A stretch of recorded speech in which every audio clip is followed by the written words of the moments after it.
नमस्कार दोस्तों, स्वागत है आपका आज के मुख्य समाचारों में। जी हां दोस्तों, आपको यहां पर देखने को मिलेंगी सुबह से लेकर शाम तक की तमाम बड़ी खबरें मुख्य समाचार ब्रेकिंग न्यूज अपडेट्स के रूप में। तो चलिए दोस्तों, जान लेते हैं आज की पहली बड़ी खबर। डोनाल्ड ट्रंप बोले, भारत ने दशकों तक अमेरिका का फायदा उठाया, अब हम टैरिफ से खूब कमा रहे हैं, फिर भी डील करेंगे क्योंकि मुझे नरेंद्र मोदी पसंद है। दरअसल दोस्तों, अमेरिकी राष्ट्रपति डोनाल्ड ट्रंप ने भारत के साथ व्यापार को लेकर कहा कि लंबे समय तक भारत ने अमेरिका के ऊपर ऊंचे टैरिफ लगाए और उसका फायदा भी उठाया। ट्रंप ने दावा किया कि अब स्थिति बदल गई है और अमेरिका भारत से अच्छी कमाई कर रहा है। ट्रंप ने आगे कहा कि अमेरिका और भारत के बीच जल्द ही एक बड़ा व्यापार समझौता भी हो सकता है क्योंकि मैं मोदी को बहुत पसंद करता हूं। मोदी मेरे बहुत अच्छे दोस्त हैं, हमारे संबंध अच्छे हैं और हम एक दूसरे को अच्छी तरह समझते हैं। ट्रंप का दोस्तों यह बयान ऐसे समय पर आया है जब अमेरिका की एक टीम हाल ही में नई दिल्ली में भारत सरकार के अधिकारियों के साथ कई दौर की बातचीत कर चुकी है। चलिए दोस्तों, आगे बढ़ते हैं। प्रधानमंत्री मोदी बोले, जनता कांग्रेस से नाराज, इसलिए कर्नाटक का मुख्यमंत्री बदला गया। जिन्होंने देश को दूसरों पर निर्भर रखा वो आत्मनिर्भर भारत का मजाक उड़ा रहे। दरअसल दोस्तों, प्रधानमंत्री मोदी ने कहा कि कांग्रेस 12 सालों से अराजकता और अनिश्चितता फैला रही है। कर्नाटक की जनता भी कांग्रेस की नकारात्मकता से नाराज है, इसलिए कर्नाटक में मुख्यमंत्री बदलना पड़ा। नरेंद्र मोदी ने कहा कि दूसरों पर निर्भर रहने वाले देश विकसित नहीं होते। आज देश में कुछ निराशावादी लोग हैं जिन्होंने देश को दूसरों पर निर्भर रखा है। आज वो आत्मनिर्भर भारत का मजाक उड़ा रहे हैं। दोस्तों, प्रधानमंत्री ने शुक्रवार को गुजरात के सूरत में यह बातें कही। उन्होंने वहां से 18,000 करोड़ के प्रोजेक्ट्स का उद्घाटन भी किया। चलिए दोस्तों, आगे बढ़ते हैं। फायरिंग मामले में हो सकती है खान सर की गिरफ्तारी। पटना में कोचिंग के बाहर छात्रों का हंगामा, पुलिस की अपील, बहकावे में न आए। दरअसल दोस्तों, पटना में फायरिंग मामले में खान सर की गिरफ्तारी हो सकती है। कदम कुआं थाने में फैजल खान उर्फ खान सर के खिलाफ हत्या की कोशिश और आर्म्स एक्ट के तहत केस दर्ज किया गया है। खान सर के गार्ड्स ने पुलिस को बयान दिया कि उन्होंने हमें कहा कि तुम गोली चलाओ, बाकी हम देख लेंगे। इसी आधार पर पुलिस ने खान सर के खिलाफ FIR दर्ज की है। दरअसल दोस्तों, BNS की धारा 109 के तहत ये केस दर्ज किया गया है। इसमें 10 साल तक की जेल और जुर्माने का प्रावधान है। और दोस्तों, मजे की बात तो यह है कि इसमें अग्रिम जमानत भी नहीं मिल सकती। वहीं दोस्तों, FIR दर्ज होने के बाद खान सर की कोचिंग पर उनके वकील पहुंचे। इधर लॉ एंड ऑर्डर को लेकर IG ऑफिस में पुलिस की हाई लेवल मीटिंग हुई। पुलिस ने छात्रों से अपील की है कि वो किसी कोचिंग सेंटर के बहकावे में न आए। वहीं सैकड़ों की संख्या में स्टूडेंट्स खान सर की कोचिंग के बाहर जुटे और समर्थन में नारेबाजी की। चलिए दोस्तों, जान लेते हैं अगली खबर। राहुल गांधी का बड़ा आरोप, ग्रेट निकोबार प्रोजेक्ट का मकसद सुरक्षा नहीं, एक बिजनेसमैन को फायदा पहुंचाना है। 16 मिनट के वीडियो में डाइविंग करते हुए दिखे। दरअसल दोस्तों, कांग्रेस नेता राहुल गांधी ने शुक्रवार को कहा कि मोदी सरकार ग्रेट निकोबार आइलैंड प्रोजेक्ट पर झूठ बोल रही है। राहुल ने आरोप लगाया कि मोदी सरकार और बीजेपी आपसे कहती है कि ग्रेट निकोबार प्रोजेक्ट रक्षा से जुड़ा है। असल में ऐसा नहीं है। इस प्रोजेक्ट का मकसद सुरक्षा और ट्रांसशिपमेंट नहीं बल्कि एक बिजनेसमैन को फायदा पहुंचाना है ताकि भारत की सबसे कीमती और अनोखी इकोलॉजिकल जमीन होटल और कसिनो बना सके। राहुल गांधी ने सोशल मीडिया प्लेटफॉर्म X पर 16 मिनट का एक वीडियो शेयर किया जिसमें उन्होंने बताया कि भारत के सबसे दक्षिणी छोर पर गया। मैं इंदिरा पॉइंट पर खड़ा हूं। मैं उन पेड़ों के नीचे से गुजरा जो सदियों से वहां खड़े हैं। मैंने दुनिया का सबसे शानदार कोरल रीफ के बीच गोता लगाया। राहुल गांधी दोस्तों पिछले 1.5 महीने से ग्रेट निकोबार प्रोजेक्ट के सबसे मुखर आलोचकों में से एक रहे हैं। चलिए दोस्तों, आगे बढ़ते हैं। ऑयल इंडिया को अंडमान में मिला प्राकृतिक गैस का ऊर्जा भंडार, केंद्रीय मंत्री ने वीडियो शेयर कर दी बधाई। दरअसल दोस्तों, भारत के लिए ऊर्जा सुरक्षा और देश में ही इसका उत्पादन बढ़ाने के मोर्चे पर एक बहुत ही बड़ी खबर सामने आई है। दरअसल दोस्तों, देश की दिग्गज सरकारी तेल कंपनी ऑयल इंडिया लिमिटेड को अंडमान सागर के गहरे पानी में प्राकृतिक गैस खोजने में बड़ी सफलता मिली। केंद्रीय मंत्री हरदीप सिंह पुरी ने सोशल मीडिया पर इस बात की जानकारी दी और ऑयल इंडिया की टीम को इस बड़ी उपलब्धि पर बधाई दी। दोस्तों, आपको बता दें, भारत सरकार पिछले काफी समय से गहरे समुद्र में तेल और गैस की खोज का अभियान चला रही है और यह नई कामयाबी इस अभियान को एक नई और मजबूत दिशा देगी। यह सफलता भारत को गैस भंडार में आत्मनिर्भर बनाने में भी बड़ी मदद करने वाली है। चलिए दोस्तों, आगे बढ़ते हैं। क्या 4 साल बाद एक हो जाएगी उद्धव और शिंदे की शिवसेना? MLC चुनाव में खींचतान, कार्यकर्ता बोले विचारधारा एक, हाईकमान के ऑर्डर का है इंतजार। दरअसल दोस्तों, मिली सूचनाओं के अनुसार महाराष्ट्र की राजनीति में एक बार फिर से भूचाल आ सकता है। जिस तरीके से शिवसेना के 2 फाड़ हुए थे, उसी तरीके से शिवसेना एक बार फिर से एकजुट हो सकती है, ऐसा मानने में आ रहा है। कार्यकर्ताओं का कहना है कि विचारधारा एक है, केवल हाईकमान के ऑर्डर का इंतजार है। ऐसे में दोस्तों, अगर आने वाले समय में दोनों शिवसेना एक हो जाए तो चौंकने वाली बात नहीं होगी। चलिए दोस्तों, जान लेते हैं अगली खबर। प्रधानमंत्री ने हिमाचल के IAS ऑफिसर पर फिर जताया भरोसा। तरुण कपूर को तीसरी बार PMO में एडवाइजर लगाया। जून 2027 तक कार्यकाल बढ़ाया। दरअसल दोस्तों प्रधानमंत्री मोदी ने हिमाचल के रिटायर्ड आईएएस तरुण कपूर पर एक बार फिर से भरोसा जताया है। पीएम मोदी ने तरुण कपूर को तीसरी बार प्रधानमंत्री कार्यालय यानी कि पीएमओ में एडवाइजर नियुक्त किया है। अब दोस्तों वह 10 जून 2027 तक इस पद पर काम करेंगे। केंद्रीय कार्मिक विभाग ने वीरवार शाम इसे लेकर आदेश भी जारी कर दिए। चलिए दोस्तों आगे बढ़ते हैं। देश में लॉन्च हुआ E85 ईंधन, पेट्रोल से 20 रुपए सस्ता मिलेगा नया फ्यूल। दरअसल दोस्तों मिडिल ईस्ट टेंशन की वजह से ग्लोबल मार्केट में कच्चे तेल की कीमतों में उथल पुथल जारी है। इसी बीच भारत ने अपनी एनर्जी सेफ्टी को मजबूत बनाने के लिए बड़ा कदम उठाया है। सरकार ने आधिकारिक तौर पर E85 फ्यूल को लॉन्च कर दिया है। सबसे बड़ी बात दोस्तों यह है कि नया ब्लेंडेड फ्यूल आम नागरिकों की जेब पर पेट्रोल के मुकाबले हल्का असर डालेगा। पेट्रोलियम और नेचुरल गैस मंत्री हरदीप सिंह पुरी के अनुसार मौजूदा E20 ईंधन की तुलना में पूरे 20 रुपए प्रति लीटर सस्ता मिलेगा। E85 फ्यूल की बात करें तो ये एक ऐसा पेट्रोल के साथ का मिश्रण है जिसमें 85% तक एथेनॉल मिलाया जाता है। चलिए दोस्तों जान लेते हैं अगली खबर। भर्ती परीक्षाओं में जीरो टॉलरेंस, यूपी में पेपर लीक पर अब सिर्फ चूक नहीं बल्कि संगठित अपराध घोषित किया जाएगा। मास्टरमाइंड की संपत्तियों पर चलेगा बुलडोजर। दरअसल दोस्तों प्रतियोगी परीक्षाएं केवल सरकारी नौकरी पाने का माध्यम नहीं होती बल्कि वे लाखों युवाओं के संघर्ष, परिवारों की उम्मीदों और बेहतर भविष्य के सपनों का आधार होती है। दोस्तों एक साधारण परिवार का छात्र वर्षों तक मेहनत करता है, अपनी इच्छाओं को टालता है और इस भरोसे के साथ तैयारी करता है कि उसकी सफलता का आधार केवल उसकी योग्यता और परिश्रम होगा। लेकिन जब प्रश्न पत्र लीक होने लगे, चयन प्रक्रियाओं के आसपास सोल्वर गैंग, दलालों और संगठित नेटवर्कों की सक्रियता सामने आने लगी, तब सबसे बड़ा आघात उसी भरोसे पर लगता है। अब दोस्तों इसी भरोसे को जीतने के लिए योगी आदित्यनाथ सरकार ने नया फैसला और चौंकाने वाला फैसला लिया है। दरअसल दोस्तों योगी सरकार ने कहा है कि अब से पेपर लीक को संगठित अपराध माना जाएगा और इसके मास्टरमाइंड की संपत्तियों पर बुलडोजर भी चलाया जाएगा। चलिए दोस्तों जान लेते हैं अगली खबर। अंडर 18 हॉकी एशिया कप में भारत ने पाकिस्तान को हराया, सेमीफाइनल 5-3 से जीता। आशीष तानी ने 4 गोल किए। जी हाँ दोस्तों भारतीय अंडर 18 मेंस हॉकी टीम ने शुक्रवार को सेमीफाइनल मुकाबले में पाकिस्तान को 5-3 से हरा दिया। इस जीत के साथ ही भारत ने एशिया कप के फाइनल में जगह बना ली है। दोस्तों फाइनल में भारत का सामना शनिवार को जापान से होगा। मैच के तीसरे क्वार्टर तक 2-3 से पिछड़ रही भारतीय टीम ने आखिरी क्वार्टर में 3 गोल दागे और मैच अपने नाम कर लिया।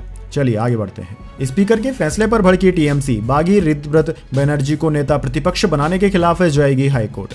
दरअसल दोस्तों तृणमूल कांग्रेस की अहम बैठक में ममता बनर्जी ने कई बड़े फैसले लिए। उन्होंने एक बार फिर से अपने भतीजे अभिषेक बनर्जी पर भरोसा जताते हुए पार्टी का महासचिव नियुक्त किया। वहीं ममता बनर्जी टीएमसी की राष्ट्रीय अध्यक्ष बनी रहेगी। टीएमसी पश्चिम बंगाल विधानसभा अध्यक्ष रतिंद्र बोस द्वारा ऋतव्रत बनर्जी को विपक्ष के नेता के रूप में मान्यता देने के फैसले के खिलाफ कलकत्ता उच्च न्यायालय में याचिका दायर करने जा रही है और इस कदम को अवैध बता रही है।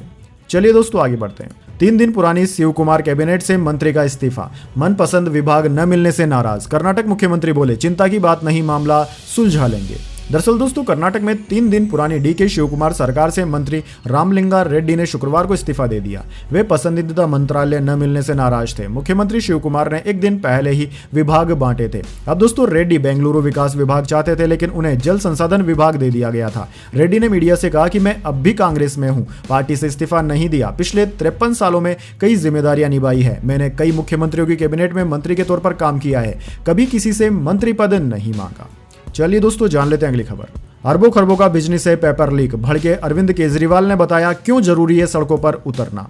दरअसल दोस्तों देश में लगातार सामने आ रहे पेपर लीक और परीक्षा से जुड़ी गड़बड़ियों को लेकर आम आदमी पार्टी के संयोजक अरविंद केजरीवाल ने केंद्र सरकार पर निशाना साधा। उन्होंने छात्रों और अभिभावकों से अपील करते हुए कहा कि यदि लोग अब भी चुप रहे तो आने वाले वर्षों में भी परीक्षाओं में इसी तरह की अव्यवस्था देखने को मिलेगी। अरविंद केजरीवाल का यह बयान ऐसे समय में आया जब नीट, सीबीएसई, क्यूट और एसएससी जैसी प्रमुख परीक्षाओं को लेकर देश भर में विवाद और विरोध प्रदर्शन जारी है। वहीं दोस्तों 6 जून को जंतर मंतर पर शिक्षा मंत्री धर्मेंद्र प्रधान के इस्तीफे की मांग को लेकर प्रस्तावित प्रदर्शन की भी तैयारी चल रही है।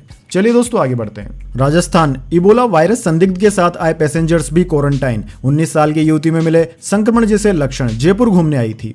दरअसल दोस्तों राजस्थान में इबोला वायरस का पहला संदिग्ध केस मिला है। युगांडा से जयपुर घूमने आई 19 साल की युवती में इबोला संक्रमण जैसे लक्षण मिले हैं। युवती शुक्रवार सुबह एयर अरेबिया एयरलाइंस की फ्लाइट से शारजहां से जयपुर पहुंची थी। एयरपोर्ट पर स्क्रीनिंग में वो संदिग्ध मिली। वो Rajasthan university of health sciences में एडमिट है। उसे आइसोलेशन में रखा गया है। फ्लाइट में उसके साथ आए दूसरे पैसेंजर्स को भी घर में ही अलग रहने के दिशा निर्देश दिए गए हैं। चलिए दोस्तों आगे बढ़ते हैं। टीसीएस केस की पीड़िता बोली पाकिस्तानी मौलवियों के वीडियो दिखाए, कहा भजन सुनना और मंदिर जाना बंद करो, अल्लाह सारे गुनाह माफ कर देंगे। दरअसल दोस्तों महाराष्ट्र के नासिक में टाटा कंसल्टेंसी सर्विसेज यानी कि TCS ऑफिस में यौन उत्पीड़न और जबरन धर्म परिवर्तन मामले की चार्जशीट में नए खुलासे हुए हैं। चार्जशीट के अनुसार आरोपियों ने सोची समझी साजिश के तहत पीड़ितों को निशाना बनाया। एक पीड़ित ने पुलिस को बताया कि उसे पाकिस्तानी इस्लामिक मौलवी तारिक जमील और जाकिर नाइक के वीडियो दिखाए जाते हैं। पिछले हफ्ते नासिक की एक अदालत में पेश चार्जशीट के अनुसार ये वीडियो पीड़ितों को इसलिए दिखाए गए ताकि वे इस्लाम के बारे में जान सके। आरोपियों ने पीड़ित से कहा कि वह भजन सुनना और मंदिर जाना बंद कर दे, अल्लाह सारे गुनाह माफ कर देंगे। चलिए दोस्तों जान लेते हैं अगली खबर। आर्थिक मोर्चे पर G7 से आगे निकला ब्रिक्स, SPIEF में बोले राष्ट्रपति पुतिन।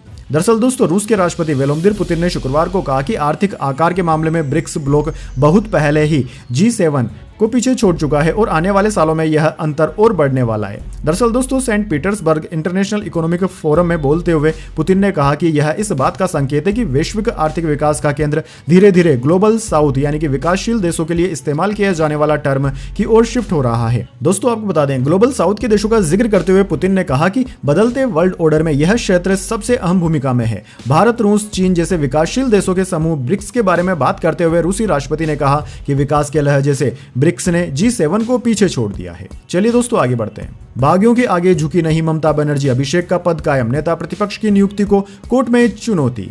जी हां दोस्तों आपने बिल्कुल सही सुना। तृणमूल कांग्रेस की अहम बैठक में ममता बनर्जी ने एक बार फिर से अपने भतीजे अभिषेक बनर्जी के नेतृत्व पर भरोसा जताया। बागी विधायकों के विरोध के बावजूद ममता ने अभिषेक बनर्जी को तृणमूल कांग्रेस यानी कि TMC का राष्ट्रीय महासचिव नियुक्त किया। ममता बनर्जी TMC की राष्ट्रीय अध्यक्ष बनी रहेंगी। इसके अलावा TMC ने पार्टी के बागी विधायक ऋतव्रत बनर्जी को बंगाल विधानसभा के स्पीकर द्वारा नेता प्रतिपक्ष का दर्जा दिए जाने के खिलाफ हाईकोर्ट का जाने का फैसला भी किया है।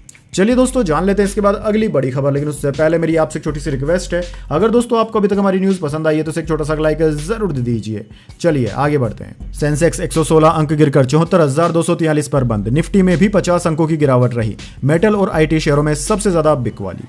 दरअसल दोस्तों आज सेंसेक्स 116 अंकों की गिरावट के साथ 74,253 पर बंद हुआ। निफ्टी में भी आज 50 अंकों की गिरावट रही और निफ्टी 50 23,366 के स्तर पर बंद हुआ।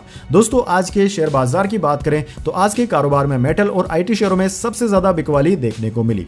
अब दोस्तों जान लेते हैं निफ्टी 50, जो कि निफ्टी 50 का टॉप 50 स्टॉक्स का इंडेक्स होता है, उसमें सबसे अच्छे परफॉर्मेंस करने वाले स्टॉक कौन से रहे और सबसे बेकार परफॉर्मेंस देने वाले स्टॉक्स कौन से रहे। तो दोस्तों निफ्टी 50 के टॉप गेनर्स में आज अडानी एंटरप्राइजेज, HUL और अडानी पोर्ट्स रहे, जबकि निफ्टी 50 के टॉप लूजर्स में विप्रो, हिंडाल्को और ट्रेंड रहे।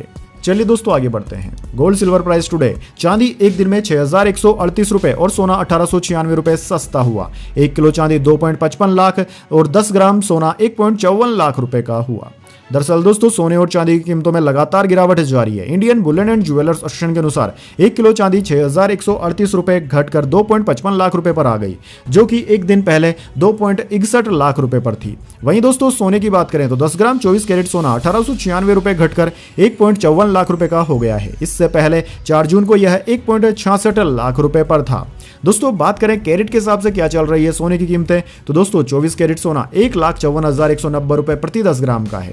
22 कैरेट सोना 1,41,238 रुपए प्रति 10 ग्राम और 18 कैरेट सोने की कीमत 1,15,643 रुपए प्रति 10 ग्राम है IBJA यानी कि इंडियन बुलियन ज्वेलर्स एसोसिएशन के अनुसार। दोस्तों आपको पता होगा सोना ऑल टाइम हाई से फिलहाल 21,931 रुपए और चांदी 1,30,983 रुपए सस्ती चल रही है। चलिए दोस्तों आगे बढ़ते हैं। रिजर्व बैंक ने इस साल महंगाई बढ़ने का अंदेशा जताया। जीडीपी ग्रोथ अनुमान भी 6.9% से घटाकर 6.6%। रेपो रेट नहीं बदला। दरअसल दोस्तों रिजर्व बैंक ने नए वित्त वर्ष की दूसरी मीटिंग में रेपो रेट में बदलाव नहीं किया है, इसे 5.25% पर बरकरार रखा। इससे लोन महंगे नहीं होंगे और EMI नहीं बढ़ेगी। वहीं दोस्तों 2027 में महंगाई के अनुमान को 4.6 से बढ़ाकर 5.1% कर दिया है। RBI गवर्नर संजय मल्होत्रा ने 5 जून को इसकी जानकारी दी। चलिए दोस्तों आगे बढ़ते हैं। भारत में AI और क्लाउड इंफ्रा पर 3 लाख करोड़ रुपए लगाएगी एयर ट्रक, बनेगा बड़ा डेटा हब। दरअसल दोस्तों भारत तेजी से दुनिया की डिजिटल ताकत बनने की दिशा में आगे बढ़ रहा है और अब इस दिशा में एक और बड़ा कदम सामने आया है। ब्लैकस्टोन समर्थित एयर ट्रक ने घोषणा की है कि वह वर्ष 2030 तक भारत में $30 अरब यानी कि करीब 3 लाख करोड़ रुपए का निवेश करने की योजना बना रहा है। कंपनी का यह निवेश डेटा सेंटर, क्लाउड कंप्यूटिंग और आर्टिफिशियल इंटेलिजेंस यानी कि AI से जुड़ा डिजिटल इंफ्रास्ट्रक्चर तैयार करने पर केंद्रित होगा। चलिए दोस्तों आगे बढ़ते हैं। तमिलनाडु में भाजपा छोड़ते ही अन्नामलाई ने नई पार्टी बनाई, अगला चुनाव लड़ने का ऐलान, कहा मतभेद थे, आलाकमान ने चुनाव तक रुकने को कहा था। दरअसल दोस्तों तमिलनाडु बीजेपी के पूर्व प्रदेश अध्यक्ष के अन्नामलाई ने शुक्रवार को नई पार्टी बनाने का ऐलान कर दिया। सोशल मीडिया पर एक वीडियो मैसेज में अन्नामलाई ने कहा कि आज हम एक आंदोलन शुरू करने जा रहे हैं। हमारी राजनीतिक पार्टी तमिलनाडु में 2031 में अगला विधानसभा चुनाव लड़ेगी। मेरे लिए यह तय करना बहुत मुश्किल था कि मैं बीजेपी का सदस्य रहूं या तमिल लोगों से जुड़ा रहूं। मैंने 4 दिसंबर 2025 को पार्टी को बताया कि मैं इस्तीफा देने जा रहा हूं। पार्टी ने मुझसे कहा कि पहले चुनाव हो जाने दे फिर जाएं। चलिए दोस्तों आगे बढ़ते हैं। पुतिन ने भारत को सुकोई 57 ऑफर किया, इस 5th जनरेशन फाइटर जेट की तकनीक भी शेयर की। अमेरिका से बोले भारत पर दबाव डालना बेकार। दरअसल दोस्तों रूस के राष्ट्रपति व्लादिमीर पुतिन ने भारत को सुकोई Su-57 स्टेल्थ फाइटर जेट को लेकर बड़ा ऑफर दिया है। उन्होंने कहा है कि रूस भारत के साथ मिलकर इस विमान का विकास और उत्पादन करने के लिए तैयार है। साथ ही रूस जरूरी रक्षा तकनीकें साझा करने के लिए भी तैयार है। पुतिन ने गुरुवार को Saint Petersburg International Economic Forum के दौरान अंतर्राष्ट्रीय मीडिया से बातचीत की। इस दौरान उन्होंने कहा कि पहले भी भारत को इसे बनाने के प्रोजेक्ट में साझेदार बनाने का ऑफर दिया था। उस समय भारत ने कहा था कि रूस पहले इस प्रोजेक्ट को आगे बढ़ाए, उसके बाद भारत इसमें शामिल होने पर विचार करेगा। चलिए दोस्तों आगे बढ़ते हैं। डोनाल्ड ट्रंप बोले ईरान के सुप्रीम लीडर से मिलकर गर्व होगा, डील हुई तो मुलाकात संभव, यूरेनियम लेने सेना भेजने वाले थे लेकिन इसमें जोखिम।